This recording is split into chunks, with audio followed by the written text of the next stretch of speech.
In today's episode, we will be speaking with Kevin Secours. Kevin is a world-renowned self-defense and security expert. He holds numerous advanced ranks in the martial arts and has created and implemented curriculums for institution, law enforcement, and security teams around the world. Kevin has a Bachelor of Education from McGill University, and his new book, Safe School: Nonviolent Intervention for Schools, is currently available. Enjoy today's episode. Kevin, you have such a unique bio. I don't know anybody who has the education, the training, and the experience that you have. Can you tell us a little bit about the work that you do? Yeah, so I guess of most interest to the listeners that you have, first, I'm an educator. So I graduated from McGill with a B.Ed. My actual specialization was in the fine arts. So I was supposed to be an elementary and secondary art teacher. But after graduation, I kind of veered just by serendipity and luck. I'm also a lifelong martial artist. So I've been training now for 41 years, and I have numerous advanced ranks in different styles. I also have a lot of certification in defensive tactics and domains that would be classically considered either law enforcement or military training. I paid my way through college and university, largely working in security as a doorman in bars. I worked in event security, and then I graduated eventually into bodyguarding. And so I had a lot of exposure with real world violence that really changed my perspective. And then ultimately, I was always running a civilian school teaching people, but I started getting a lot into creating curriculums and implementing them with military, with law enforcement, both here and abroad. I helped implement the maritime security enforcement training for the Canadian Coast Guard. I worked as a tactical instructor at the airport for about 7 years. So I have a very diverse scope of teaching, but throughout all of it, I've always been involved in schools, and I've always been teaching either in elementary or secondary schools, self-defense, both to the students and to the teachers. And it was always a very important element. Even when I was in my training at McGill, I was bouncing at night and then doing my stage in the day. And I remember people being overwhelmed by very small levels of aggression, which compared to the knife fight from the day before that I had experienced seemed very small, but I realized the lacking they had. And so I started then to really see the need and the sort of the unique position I was in. And I think really COVID kicked it into high gear, because in COVID, there's nothing less than a developmental gap.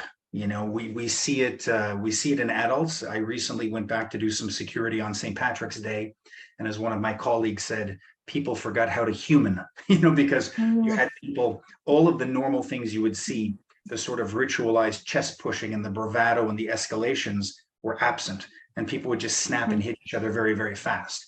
And so if adults are having this kind of effect, if they're reconsidering their career paths, if they're changing their entire view on how much they want to work, and people are difficult to employ, imagine a youth who's losing those 2 years in one of the most peak developmental periods of their life. And then add to that the fact that teachers, along with many frontline workers, probably experience the highest levels of stress that there were. Parents, really appreciated what they were doing and saw how difficult it was to be educators themselves. But despite this maximum level of appreciation that was unprecedented, the teachers were left to go through it, to adapt to Zoom and all of the other difficulties. And then when did it really end? It just kind of petered into this new normal, and there's been no culmination, no celebration, no debriefing. And now we see teachers burning out in record levels, and we see violence levels escalating in many different districts and sort of regions of the schools. And so it's kind of a perfect storm. So this is really why now I'm trying to focus as much as I can on educational institutions and trying to get the knowledge in both to the students and the teachers. Yeah, indeed. And in your view, given this time that we live in, why is this work so important for both students and for teachers? I've always maintained that it is, but I think now there's more polarization, there's more agitation, there's more friction. I think, when you consider that a teacher or any employee in a school has a duty of care, that we're kind of acting as proxy parents or guardians. We have all the responsibility, but not anything close to the amount of power. It's a very tenuous line that we're walking, and we have the custody of not only their development, but of their safety and of their lives. right? And so if nothing else, I say the training is important to teach you what not to do. Because if you've never encountered aggression or violence, as I say in my first book, we're not going to rise to the occasion. We fall to the level of our training. People do terrible things. After 9/11, I remember hearing all of these heroic stories of people running back up into fire to get people in wheelchairs and carry them down at their own risk. But there were also people that ran over each other, that stampeded one another in their fear. And so it goes both ways. If we don't have training and the first time we encounter that violence is in the actual scenario, sometimes our responses can be pretty terrible. And so really my first responsibility is to sort of debunk some of the myths, teach people what they can and can't do, and teach them that there's a lot outside of the range of what we would consider intervention or fighting, a lot of nonviolent tools that we can implement that just keep us safe without having to lay a finger on anyone or put ourselves into any danger. So in a few minutes, we're going to be having a conversation with you, Kevin, and two teachers who are in their early career. For anybody who's listening today, what is your hope that would be the greatest takeaway from listening to this podcast today? I think the most important takeaway for me would be that whenever we look at any type of training, it does require necessarily an investment of time. It does require repetition.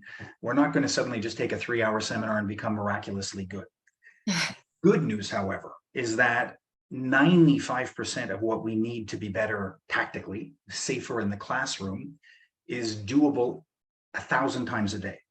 We're talking about how we stand, how we breathe, how we use our eyes, to some level, how we process thoughts, how we position ourselves, what language we use. And the most important thing about this is that we have these multitude of painless moments in the day where we can just practice better posture. And everything that serves us tactically serves another purpose. First, every single one of those elements will make us a better teacher. They're going to make us better communicators. And as we'll see, they make you better understood more efficiently. So you get better at your job. Things like better posture serve your health, reduce your stress, improve your respiration, let your organs function better. So there's many layers. So we're not talking about a skill set that's only good for combat or only good for these dire circumstances that may never arise. We're talking about just taking little mindful moments during the day to improve how we stand, how we talk, how we communicate. They're going to make you immediately better as a teacher, and they're going to make you gradually safer and safer, keeping you safer, keeping your students safer. And so they're really multifaceted. And I think that's the most empowering thing about it, is that it doesn't require a massive change in lifestyle, and it can pay huge dividends. If we just get rid of one negative phrase that we use too much, or start to learn how to use better command sentences, or we start to learn how to scan our classroom better, you're going to do everything better. You're going to be a better teacher all around. So I think that would be the most important takeaway. I'm very pleased to introduce Elizabeth Destunis, who is an MTA member, and Brennan McCambly, who is a WQTA member. Elizabeth teaches Secondary 1 and 2 French as a second language at Laurel Hill Academy. Elizabeth's experience includes teaching English as a second language in the Côte d'Azur in Cannes, France, to students ranging from kindergarten to professionals looking to be certified in their respective workforces. When I speak to Elizabeth, it is very obvious to me that, one, she loves her job, and secondly, that she's always evolving and growing as a professional, so she can give her all to her students. Welcome, Elizabeth. Thank you. Brennan McCambly teaches grade 2 and is currently working towards his master's in education at Ottawa U. Brennan's teaching experience includes teaching a year abroad in Melbourne, Australia. It is Brennan's second year on the WQTA executive, and Brennan is part of 2 QPAT committees, the New Teachers Committee and the Human Rights and Social Justice Committee. Brennan is very passionate about his work with the union and supporting new teachers. Welcome, Brennan. So I'll let the two of you take it away. You have come up with some excellent questions for Kevin. Elizabeth, we can start with you. Yeah, hi, Kevin. Hi. So I was wondering what advice you would share with new teachers about body language, eye contact, word choice. It can sometimes be challenging to learn what works without a long period of trial and error. So I was wondering what advice you may have for people who are new to the profession regarding this. The first thing I would say is that, I loved my time at McGill. I have nothing but good things to say about it. But I remember when I came out of school, I was already pretty comfortable as a public speaker, and I saw so many good intentioned teachers who just struggled to communicate, and they just didn't have the skills, and we weren't really taught how to communicate back then. I don't know if it's changed. I had forays during my life where I was working in sales, and where I remember when I was in college, one of the first courses I took that kind of blew my brain was hypnosis. And I trained with a gentleman named Morris Kershaw, who was then the director for the Canadian Hypnosis Institute. And that began a lifelong love affair with hypnosis and influence, neurolinguistic programming. So I've always been researching this. So I would say that at a deep level, even a casual reading of this types of material, looking at good modeled behavior will slowly bleed into you and change how you communicate.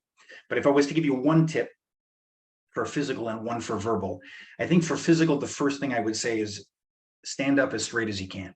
And I know it sounds simple, but the reality is life is filled with stress, and we have all sorts of burdens, and they want to deform you. They want to, like any weight, they want to kind of curl us down. If you spend 7 hours at the computer at your desk, it will deform your body unless you actively reset it. And what happens is when our body starts to close up a little bit, it can become habitual. When you see an older person on the street with a hunchback, that's what the body worker Thomas Hanna calls the gradual surrender. Didn't happen overnight. It's just the slow erosion of not, just letting it happen. And then over time, what happens is you're perceived differently, very differently. If we look at very, very deep research on violent offenders, you have basically two classifications. You have what we would term cognizant, or an alpha predator, and then you have an instinctive predator. Most predators, most attackers are not really cognizant of what they do. In fact, there was a very famous study where they took, I believe it was 50 incarcerated muggers, and they showed them like 30 different people on film walking through the same underpass. And they said, why would you pick who you would pick? And all of them said, we just picked whoever was there. We didn't have any metric. But when showed the video, those 50 people, or those 30 rather, picked the same 2 or 3. They all agreed that the same 2 or 3 would be the one they would mug first. And this was double blind. They were all done individually. When asked who would they be least likely to mug, again, they all chose the same 2 or 3 that they would be least likely to mug. They didn't know why. But then when the researchers looked back at the footage, there was no correlation on race or gender or size or sex, no correlation. But the only commonalities that those weaker, more victimized people had was that the gait of their walk was irregular, didn't have a good rhythm. Their footsteps were smaller. They didn't tend to swing their arms. Some of them kept them stuck to the body. They didn't have the natural counterbalance that they had. And very often they kind of veered and cowered. So their body language was negative. And all of these predators were picking them on that basis without knowing it. If you go to an alpha predator, you look at interviews, for example, with somebody like Ted Bundy. Ted Bundy was very cognizant. He was doing the exact same thing. He just knew. So he famously said that he could just look at a girl by the tilt of her head, and he knew if she'd be easy prey. Mm-hmm. All of us are doing this. You see it in the schoolyard. When a kid is getting bullied routinely, there's a body language issue, always. And as they start to get bullied, the body language tends to deform and become worse. There's research on classroom management that shows teachers that have worse posture tend to be less well perceived. On law enforcement, there's a ton of research on command presence. And officers that have all of these communication issues, postural issues, again, tend to lose control. So I would say first, posturally, it's really not complicated. Give yourself importance to this. Recognize that posture matters. It's going to help you with your stress management. It's going to facilitate your breathing. It's better for your longevity. And take, like a cat, little breaks in the day just to straighten up.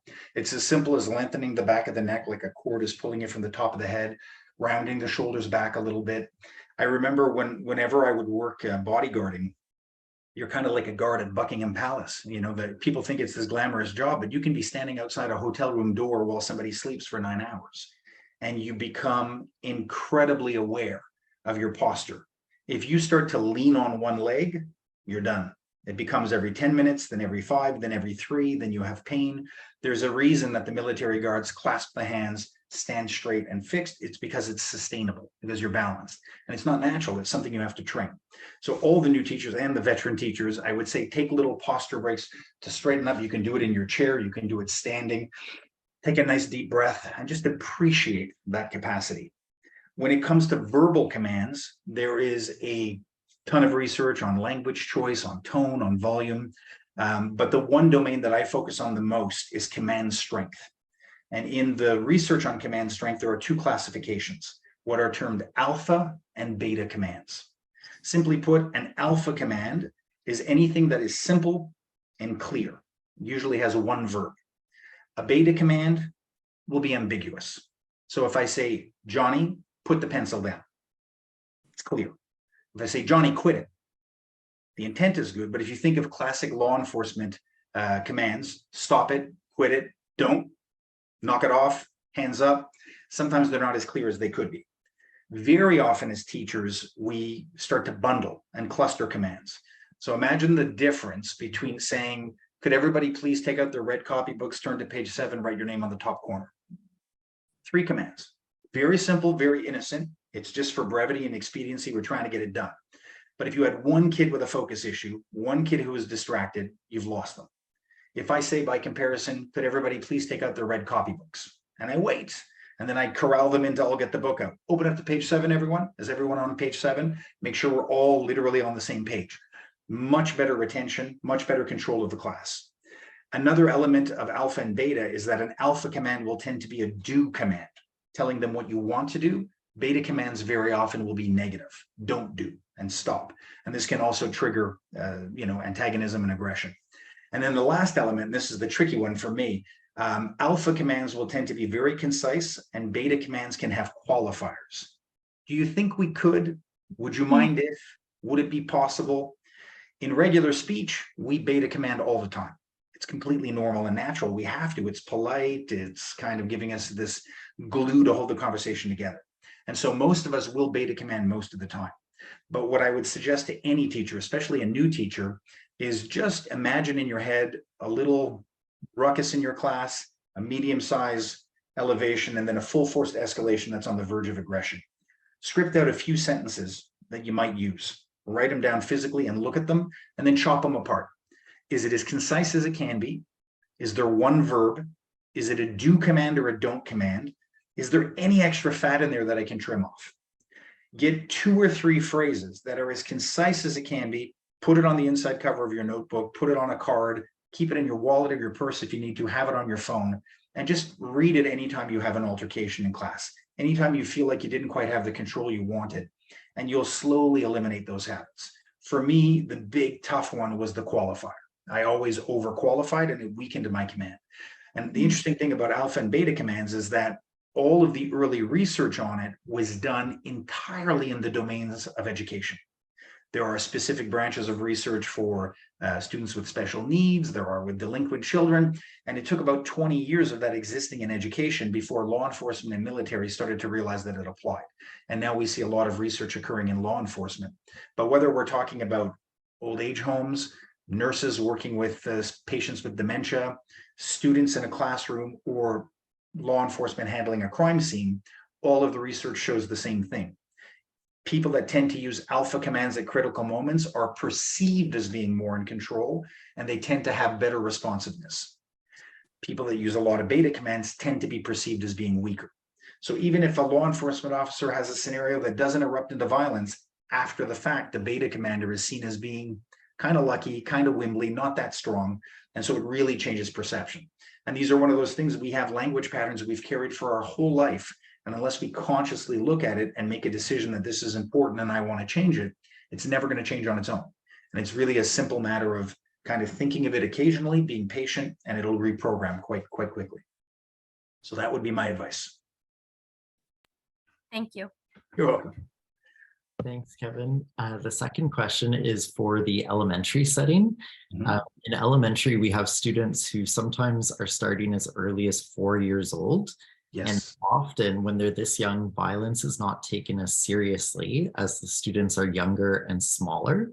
Yeah. In your opinion, is violence in early elementary any different? And should teachers be dealing with it differently? I think in some respects it's actually worse, because when we think about violence, the common dismissal will be, well, what could that child have done to you? Right? That's the only thing they look at. First, let me be clear, right? It is possible for anyone to intimidate anyone. I've worked with 4 and 5-year-olds who give you a glance. That's like, they get the little round-ended Mickey Mouse scissors and they look at you and you feel like you're in a room with Chucky, right? Like there are some kids that you're not quite sure where they're going to go. They're hard to read. My first day of stage as an art teacher, I was told there was a kid in class who was a little bit aggressive. And we came in and they were doing linoleum carving with chisels.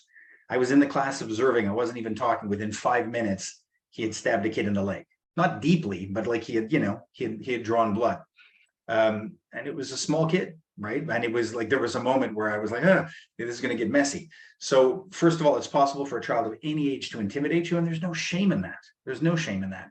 But even if we take that out of the equation for people that don't understand that, and we say we have a responsibility, obviously, to ourselves, but that child has more than enough capacity to hurt themselves. And they certainly have more than enough capacity to hurt others. Right. One of the schools I was teaching at, they had a child, was about 5, I think, who was a runner. They would just get up in the middle of class and jet out of the classroom and run down the hallway. Right. That's a nightmare, because that child can get hurt. Well, then what's the solution? Do you chase after them and leave a class of 5-year-olds alone?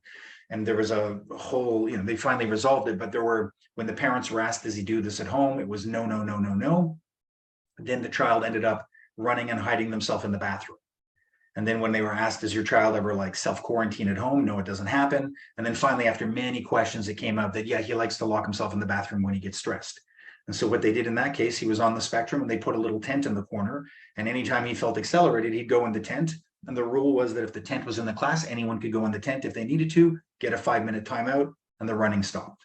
Right. So it's definitely possible that any child can hurt themselves. We had a situation where a child was trying to jump off the staircase because they thought it would be funny onto other kids, because they didn't understand the repercussions, gravity and basics. Right. That's dangerous. And then there's temper. I've taught self-defense to kids that are 5 years old, and I'm pretty good at reading aggression cues. And out of nowhere, with just a neutral face, they just walk up and try to hit you. Right. And I was much bigger, and I can take the hit, and it's not consequential. But if I was one of my smaller friends, a young female, and the child was not quite as small compared to them, it hurts. Secondly, it's not your job to get hit. You shouldn't have to endure this kind of abuse. And I see so many teachers just weathering hits on the schoolyard like it's okay, and it's not okay. So I would say definitely the first thing is recognize that it's possible to be intimidated. It's possible to be overwhelmed.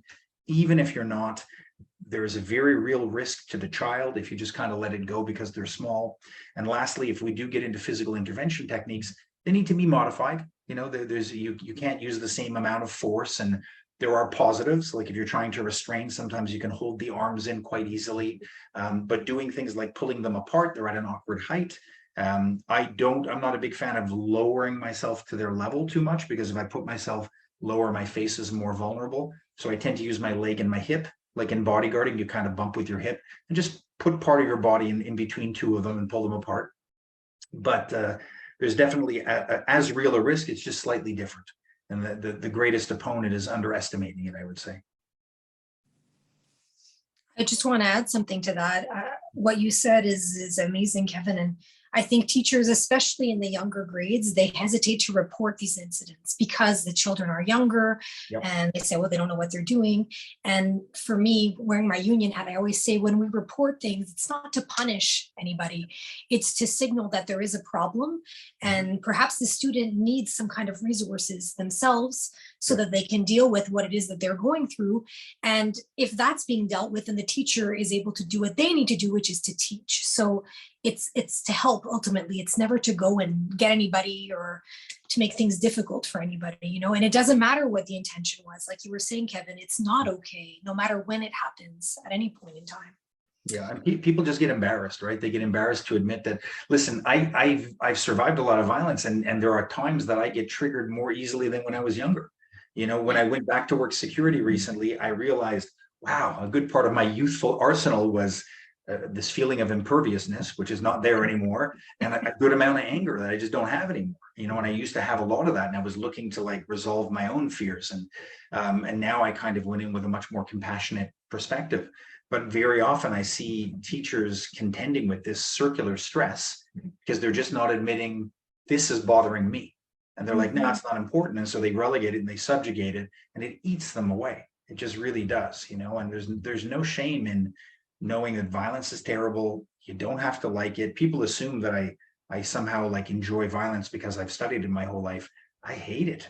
If I could like hit a button, get rid of every gun on the planet, never have to worry about violence, and go back to painting, I would do it in a flash, right? I still only want to be an art teacher. I'd rather not get hit, but yeah, it's the first thing is accept whatever you're feeling is normal. If you're feeling it, I guarantee you someone else is feeling it. I guarantee it. Right. And don't be alone, share it with people. And we can talk a little bit about journaling and stuff later, but this is essential. Document it. I always tell people, imagine if every generation started fresh. No historical document, no inherited information, back to discovering fire. We'd never evolve. We'd never move forward. Right. So those documents, those writing down your thoughts, like you never know what's going to speak to someone and what's going to click and give them an aha moment of clarity or make them feel less overwhelmed, less alone. You have no idea. The most random note that you make about a child can give somebody else insight, make their day better, make them more effective as a teacher. So it's super important you leave a legacy, even if it's for the next teacher across the hall. Really important. Yeah. So I have a question.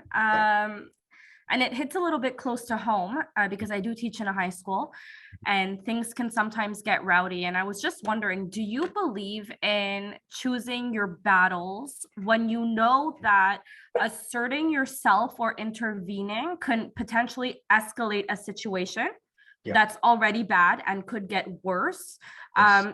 Do you think that we should always intervene, or do you think that maybe sometimes we can pick and choose and perhaps come back to it later once things have cooled down? Yeah, I pick my battles like you wouldn't believe. I try to avoid as many as I can. I think that, I thought I was selective until I hung out with a friend of mine who was a cop and off duty. And when you're in a car with a cop who's off duty, you realize everyone in the world is always breaking the law everywhere. And then they just kind of go, but they have to let it go. There are all sorts of consequences in a school. A school is a very tight ecosystem. And there are social consequences when you intervene. And you always kind of have to look at that, what Jared Diamond called the calculus of violence. What are you risking and what are you gaining? What I do, and this I'll go back to Julie's point earlier, is I document everything. And I'm a big believer that you should have 3 tiers of documentation. I think you should have, and I have one right here on my desk, I always have about 20 books going at any time. I write down notes, I sketch, I write down reflections. I say, man, every time I teach, I go back to my car and I kind of beat myself up and go, I wasn't happy with that. Very critical, comes from art school. And I will write down 1 or 2 thoughts about what I didn't like, what I'd improve next time. And I write down. Sometimes I never read it again, but just by writing it, I put it out there in the universe and I admit it to myself. So this book, this is always 100% honest. Sometimes I code it just in case someone else reads it. I Da Vinci it a little bit, left-handed in invisible ink, but it's honest for me. Then I have another one that I'll always keep. That would be my academic one that I keep on my desk at school, that anybody could read. If a parent comes in to complain, I can open and say, on this date, this is what we had. If you have, for example, a child that's showing symptoms that you think might be sexual aggression at home, you're not sure where it's coming from, you want to start documenting that right away, because you can become very culpable down the line if they're left in a bad circumstance, you didn't do anything, right? I can't tell you how many times, I teach at your school quite often, and when kids think they can trust you, they just spill out their entire life, right? And that's a huge responsibility. So you need to document it for your own safety, and then you need to document it for clarity. It helps you structure it. And if anything ever comes back on you, it shows exactly what you did. And then the third level of documentation, sometimes it doesn't exist, and it should. If it doesn't, go make sure it does. It's a central registry at the school.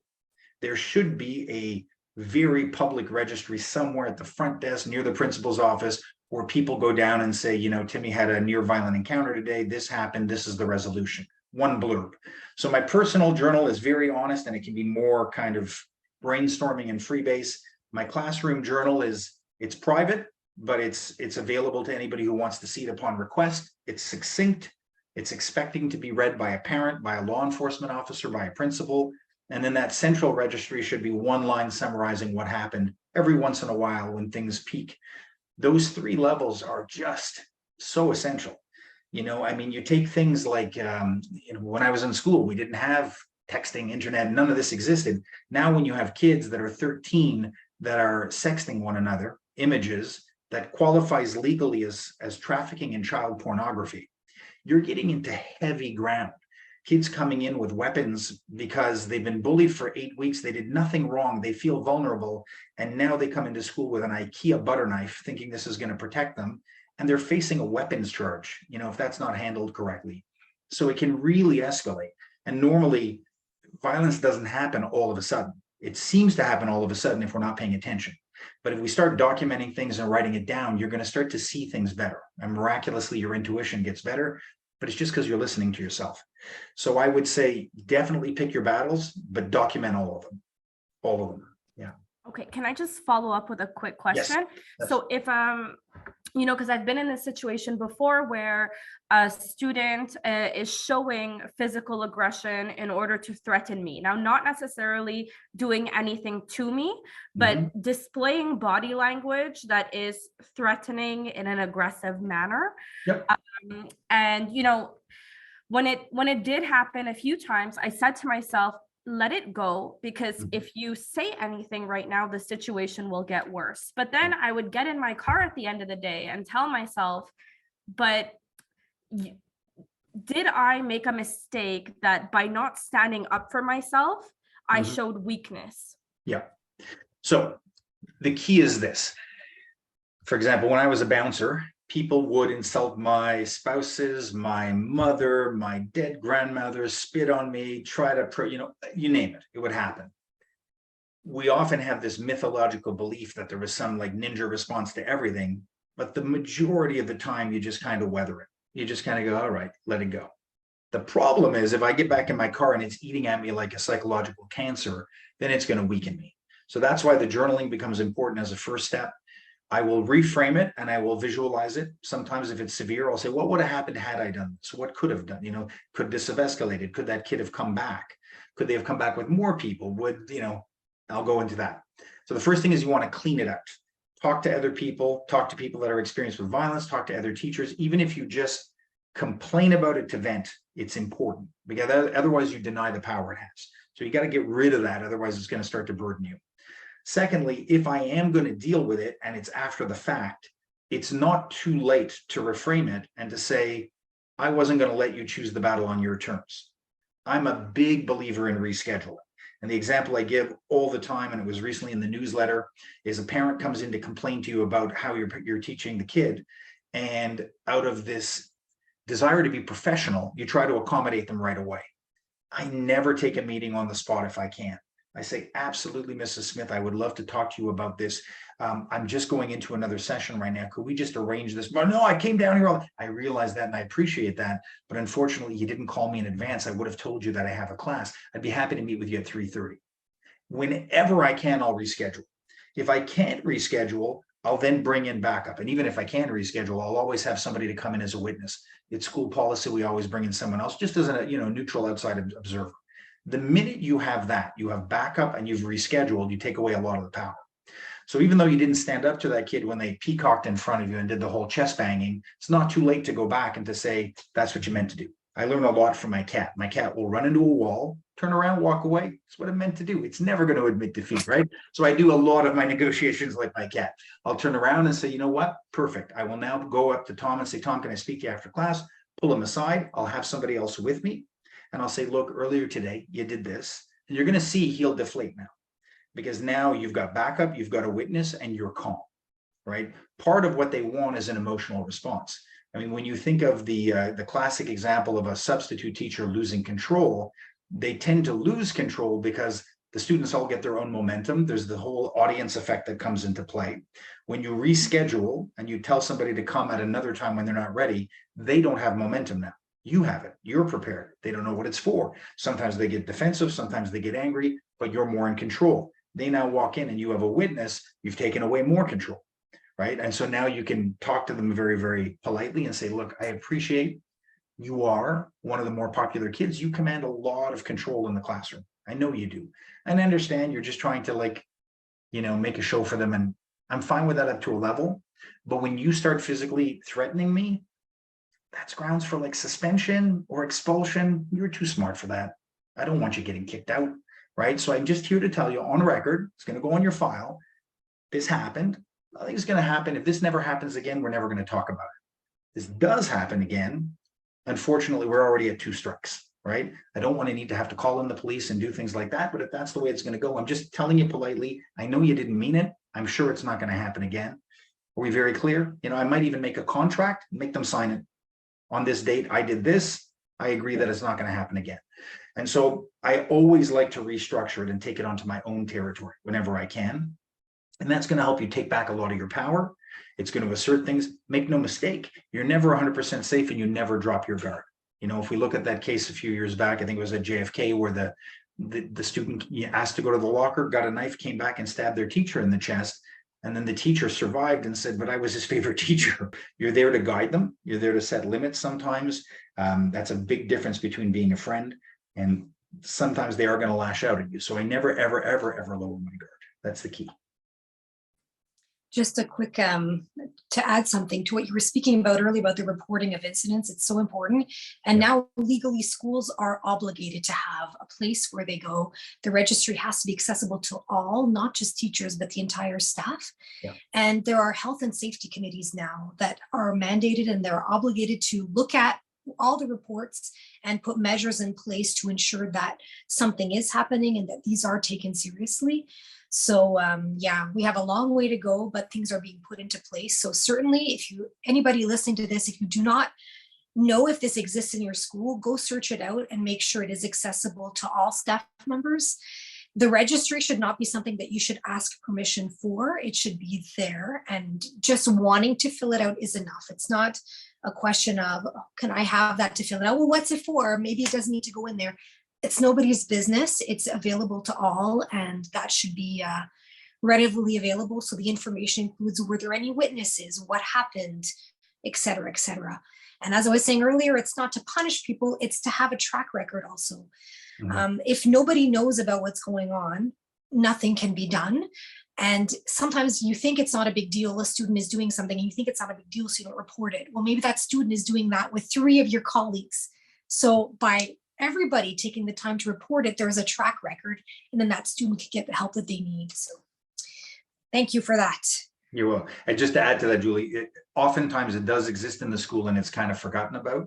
So one teacher I was talking to recently, she says, oh, we have one, but it's the least favorite library book. I think it's Holding Open a Door. And I said, then replace it with a phone book. We don't need those anymore, and knock the dust off of it. And I said, if they keep seeing you taking it every week and putting it to the top of the pile, others might start using it, right? Like, you have to kind of make it in style again, and people recognize there's a conversation going on there.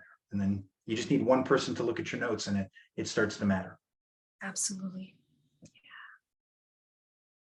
Kevin, in the English sector, we have full inclusion, and students with special needs are often fully integrated into the regular classroom.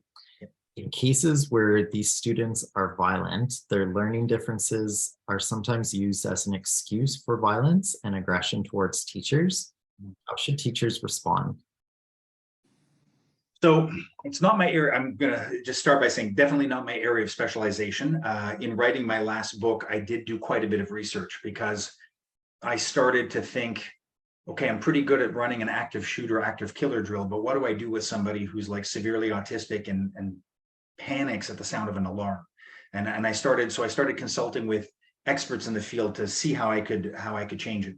I looked at a lot of research. So one thing that came across is that there is a very common perception that students with special needs are more prone to violence. And the first thing I would say is that they are more prone to frustration, understandably, because their needs aren't always being met, they're not being understood. And often that frustration can lead to violence. Statistically, most of the studies I saw did not show that students with special needs were more violent. That's the first thing. And it's not to say that there aren't students with special needs that are violent. There are certainly some. The first thing I would say is if you have the good fortune of having resource workers and shadows at your school, listen to them. So if you have resource people on staff, they are an amazing opportunity to learn. I always say that teaching is a journey, not a destination, right? So as teachers, we have an absolute responsibility to remain a student, to keep on learning constantly. And so if you do have resource people that specialize in it, why wouldn't you go and maximize that? As somebody who has, I've had less experience with students with special needs in the classroom, a lot more experience with people in altered states because of high levels of aggression or narcotics or alcohol. And I use a similar strategy with both. And that is, very often there is a breakdown of communication because the student is unable to even, forget that they can't express, but they can't even identify what they're feeling. And so I always try to start as my first anchor point to determine what it is the emotion they're feeling is. Can we put a label on it? So I'll say, so Brendan, if I understand, like, are you feeling sad? Is that what's happening? Because if you have, for example, somebody who's being very aggressive, aggression needs to have limitations at some point. But by comparison, somebody that's feeling really insecure and they're feeling terrified and frightened, they're going to respond better to comfort.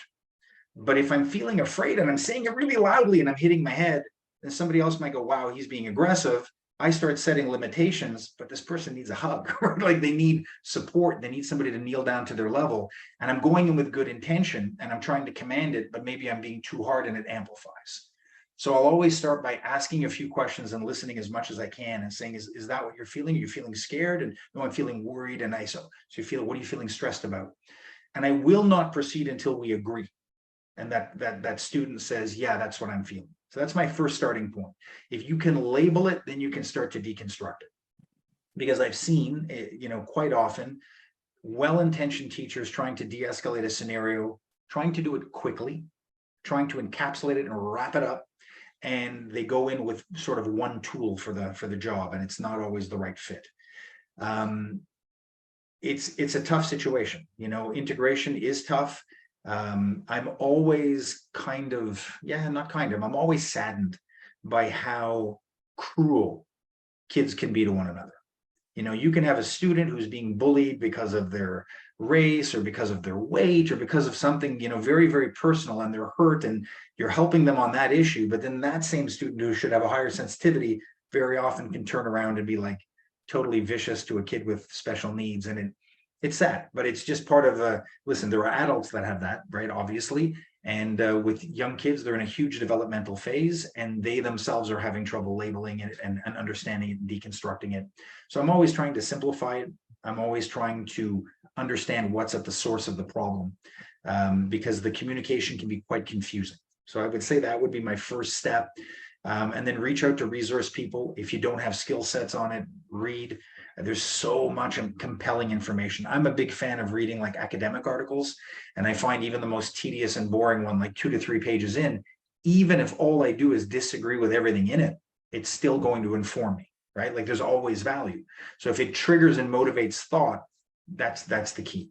And it doesn't have to be like, I know everybody's busy and has corrections, but when you have the example I give in self-defense is that anytime you see something on the news or read something on the internet that terrifies you, if you say, wow, that's horrible, and then you just put it away, well, it's going to stay horrible and not understood. And then that sort of innocuous fear just keeps building. But if you take 1 minute to say, okay, what could I have done in that circumstance if that happened to me? You take ownership and you start to deconstruct it. Very often you have a better solution than what was done. Hindsight's always easier, right? You're not in the context. If you don't have any idea, you can Google a few videos, you can read an article, reach out to someone like myself. I'm happy to answer questions anytime and just get a little bit of clarity. And if you take that as a catalyst for just 5 minutes of education, you replace a fear with a familiarity and you get so much stronger. So that's anytime I've had students with special needs in my class, it wasn't my strength. I had one class at McGill on it and it was really superficial.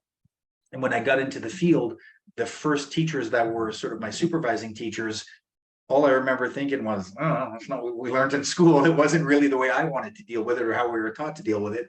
Internet didn't exist. Books weren't prevalent. So then every opportunity I had to deal with them, I became sort of, I immersed myself more into it. I made it my focus. And if we reframe it and turn it into a challenge, maybe we can find a better solution, improve ourselves as a teacher. And if you do have somebody who's truly violent, and just it's beyond your scope, again, it goes back to that documentation and asking for help openly, because that's another problem, is people just kind of stay quiet until something erupts. But it's a big issue.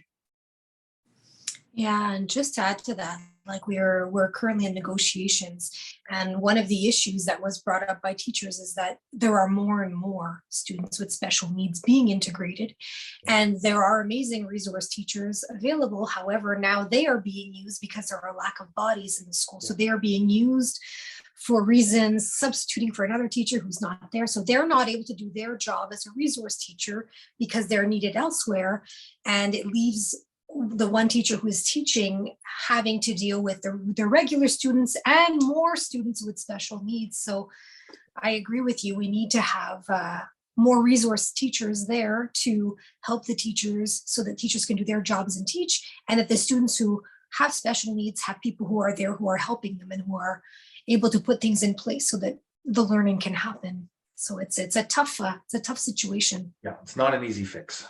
No, indeed. Okay, so I have a question. It stems from a fear that I think a lot of teachers have. I was wondering what advice you can give to teachers who find themselves being physically attacked by an older student. So you're in the situation. It's not even a question of preventative measures at this point. It's happening. You're being attacked. What advice can you give to teachers in those situations? Yeah, I'll start off by caveating by saying that sometimes the student will even be smaller than you and significantly stronger. I was recently teaching a girls' self-defense class, and you get young girls very often, and they're technically so proficient and they're so motivated, and then they go up against a boy who's like their age, significantly smaller, looks super scrawny, and you just say, oh, that girl's gonna like mop the floor with them, and the boy has more strength just because of testosterone and hormone. It just is, so sometimes you can have a student who's tiny and wiry, and you might even underestimate them, and then you get in the context and it seems like almost superhumanly strong. That's the first thing to brace yourself for. The older I get, the more I find like the younger generation just gets stronger and stronger. And I was teaching at Lauren Hill, and I'm 6'2", 245, and there are kids in secondary too that are bigger than me. There are some monstrous kids that I wouldn't want to have to intervene. Like you might succeed, but it's going to be a rough day. Everybody's going to be messy. So for somebody that's not trained in it and that's significantly smaller, it's going to be a mess. The most important thing, whether you're a novice or you're a pro, and it's the first thing that's overlooked, is distance management. You want to stay as far away as you can whenever possible. So distance is going to give you more reaction time. It's going to allow cognitive decisions to come into play instead of reactive decisions. That means where I position myself in the classroom. If I'm in a classroom, even with my size and skill, I do not like to have my back into a corner. I like to always try to direct people with my gesture and point and like make them look somewhere else so that I can take a step to the right to get closer to the door. I like to keep myself with a free access to the door. I walk into a building, a restaurant, whatever, I look for the fire exit. It's not a paranoia, it's just a habit. I like to sit with my back. I like to see the door everybody knows that's with me. Oh, you need to see the door, they laugh. But if something happens, they're going to be happy I'm there. So I always do this. I always try to position myself well. One of the most natural habits when people get aggressive is that they try to flare up. And they put their hands down and they flare up the lats and the shoulders, and they try to look big. And one of the corresponding habits when people don't want trouble is they try to look small. And then they also lower their hands. And if you have two people with hands at the waist and one of them, you're nose to nose, and one of them decides to swing or hit or headbutt or whatever the case is, the initiator is almost always going to score that hit because they're just simply too close. They're at a distance where neurologically, even your flinch response isn't going to have time to protect you. So one of the most helpful habits, and I do it all the time when I'm talking, it's called the fence. It was pioneered in the 90s by a self-defense expert named Jeff Thompson in England. He was a veteran bouncer. It's simply to keep my hands up like I'm doing now. We want them open because we want it to be non-aggressive. We don't want to instigate and sort of have that confrontation escalate. if ever there's repercussions, there's filming or witnesses, we never want this happening. So it's always open. They're up primarily because I want to keep distance between me and you. So they're not stretching out like this. They're just generally very comfortable. I'm a big fan of what we term the casual blur, which is this habit of always gesturally keeping them moving. So that it looks natural. It's behaviorally justified by the context. I'll direct, I'll funnel. If two kids are escalating, I'll make noise and bring the attention to myself to try to get the aggression off them. I'll try to move them around. If you're on me, I'll have them up to suggest passivity, keep you away. We can use objects for barriers. We can keep the desk between us and them. If they try to move, I'll say, hey, just grab a seat. I'll try it. I'll try all the time. If they go, and they disregard and walk around, then my hands might become more extended. John, can you just take 2 steps back? You're getting a bit close. I'll tell them openly, right? But I'll do everything I can to justify and to keep space. It happens, just because an escalation is erupting doesn't mean it can't be de-escalated. I always say that it's like a flight of stairs. We want to be the last ones to go up, the first ones to go down, and very often in an altercation, they're going to go up and down many times, right? I've been hit and continued to de-escalate because I was capable of withstanding it, and I still didn't want it to engage. So that's something when in October at the convention, when we have a whole day of training, we'll get into the more feral as well. But it's a triggering topic because sometimes we have irrational fears. And the first thing to really feel physically when you train is, what is your power? What is your capacity? What can you do and what can't you do? On any given day, it's important to know what your skill set is and to go from there. Kevin, what advice do you have for new teachers who are overwhelmed by the amount of violence in the schools?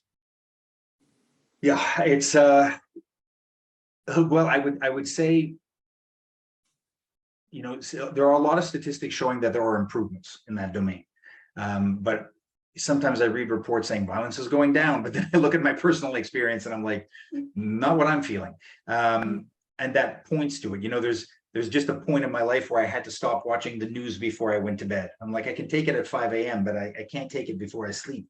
I think to a certain extent, reframing your day and looking at the positive is very important because we start to burn out.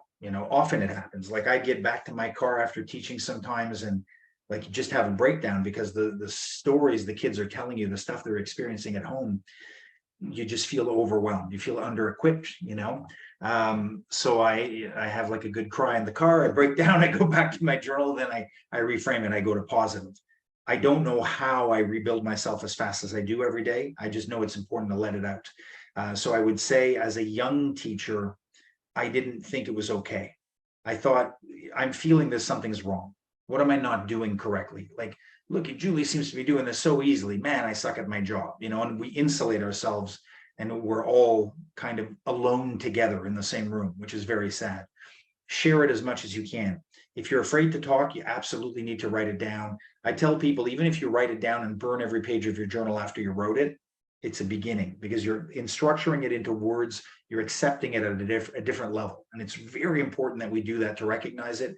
But if you're lucky enough to have colleagues you can share it with, create a culture of sharing, a tribe of teachers that exchange. Sometimes when I was young, I would ask, professionals and seniors, and they'd kind of scoffingly just dismiss it. And then you kind of retract for a long while. And it wasn't until I met people that were really open about like their failures and how badly they got the crap kicked out of them on the job as, oh my God, that's normal. That really liberated me. So now as sort of the veteran on the scene, I always try to just tell people, I just share all of it, warts and all, my worst moments as openly as I can to let people know it's okay. Because, I always find it ironic. We go to schools and we talk to kids about anti-bullying, but sometimes there's bullying even among the teachers and it's not even intentional. Sometimes we're just bullying because of omission. We're bullying because of silence. We're not saying anything. And everybody's just kind of dismissing it. And that's terrible. That's terrible because whatever failings we have in schooling and whatever failings we have in the rise up, all of those holes are filled in by those veterans that share. Like if I look at law enforcement training, there's so many lackings in it. But if you're lucky enough to like work the beat with a veteran cop when you get out there, that's where the learning occurs, right? And the same was true for me. The same is true for teachers. So it starts with you. Once you have any experience, it's shareable. And I would just say communicate, share with your friends, share with even non-teachers, share with colleagues. It's so important to communicate because it is harder to find teachers these days. There's a faster burnout rate, there's a faster turnover, and the ones we have, those are like whittled down. These are the diamonds in the group, right? These are the refined ones. What a shame if they would also then burn out. If we can teach them better coping skills, and you know, to me, your generation is the new paradigm shift. You're the ones that are going to make teaching cool again and get all the people back into it. And you're the ones that are going to bring it back after COVID. And like, now I want to go back to teaching, honestly. After everything, after COVID, I was like, I thought there'd be this big resurgence to like combative skills, and all the preppers would be like, oh my God, I got to protect my generator. And none of that happened. People just kind of stayed at home and Netflix. And now I look and I say, man, the bigger difference, I think, is just in the classroom. When I'm teaching in the high schools, that's when I say, okay, this is making a difference. This is reversing my karma a bit, you know? So I would just say communicate. And even if you have a year of experience, reach out to them. I always say the same thing to the kids. Like, just if you see someone who's hurting, like, ask them, talk to them. You could be the difference between them being suicidal or not, you know, like, and you could be the difference between somebody dropping out and leaving, not only leaving the profession, but leaving feeling you're a failure. And then you're dejected and you go forward going, it leaves a mark, it changes you forever. Whereas if they stay and they learn to overcome that, they're going to become sort of fire tested, fire hardened. They've gone through that first gauntlet. And then that teacher, there's such a world of difference. There's an expression in self-defense that says 30 seconds on the street is worth like 10 years in the dojo. You know, you guys are on the street every day, right? That's way more important. Having a month of mentoring from somebody who's a veteran teacher, that's more important than anything I learned in school. So just share.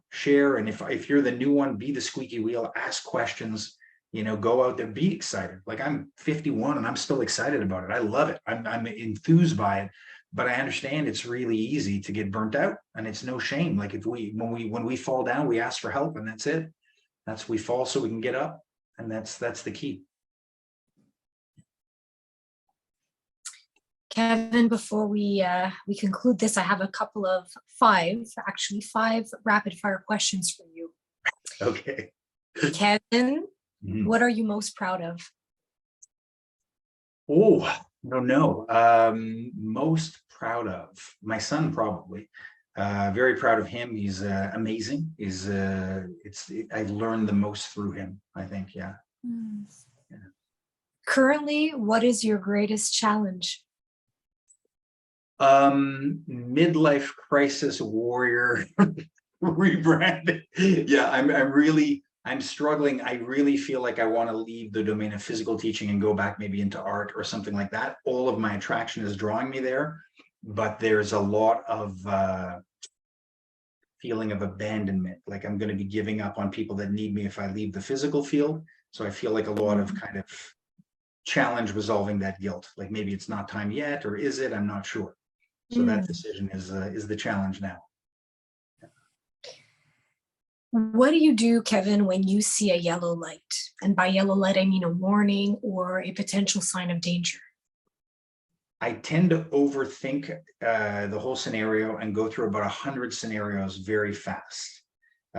Most people would regard me as paranoid. I always say paranoia is a birthright of the living. It's the only way I can process it. I'm probably ADHD. I was never diagnosed, but I'm very high focus on certain things and very bored by other things. And I procrastinate profoundly on things like taxes, you know.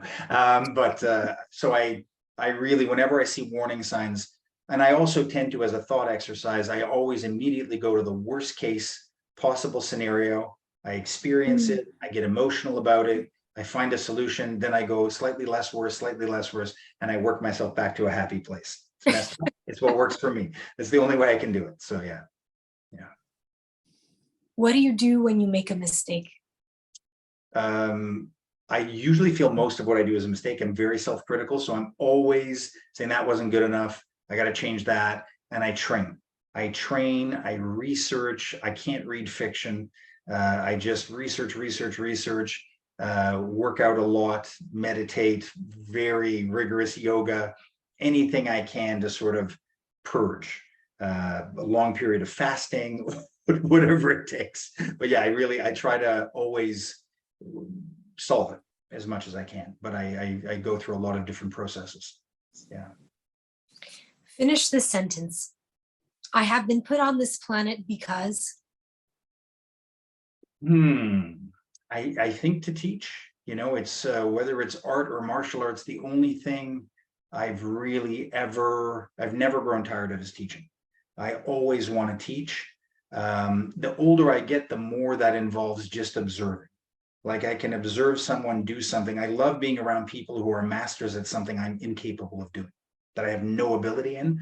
And I just watch and watch and watch and watch, and then transmute that into some thought or some improvement that I can relate to myself. And then I share it.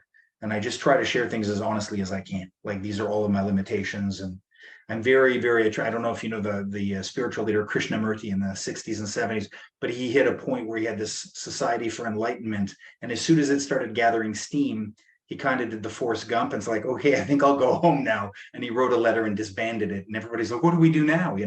And I always love that notion that just as soon as you're starting to make sense of it, you go, okay, I got to do something different. That's why I don't sign any of my paintings. I never feel they're done.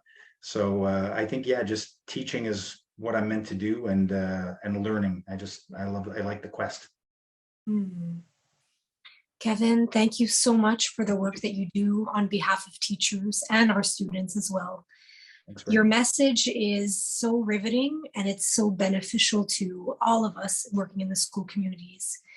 As you're speaking, it was making me think, as humans, we're living in a time where we always have to keep pivoting and have to keep almost renegotiating who we are, who we want to be, how we want to treat others, and also especially how we want to treat ourselves. And for me, when I read your book, Safe School, which I have right here, for me, Safe School is truly, it's a letter of hope for teachers. It's a letter of hope. And I'm so delighted that you are going to be speaking at our 2023 Annual Teachers Convention. Kevin will be giving an all-day workshop for teachers. So please keep your eyes open. There'll be more information coming very soon on the QPAT website, QPAT social media, and it's going to be an amazing day. Thank you all for your time today. I really appreciate it.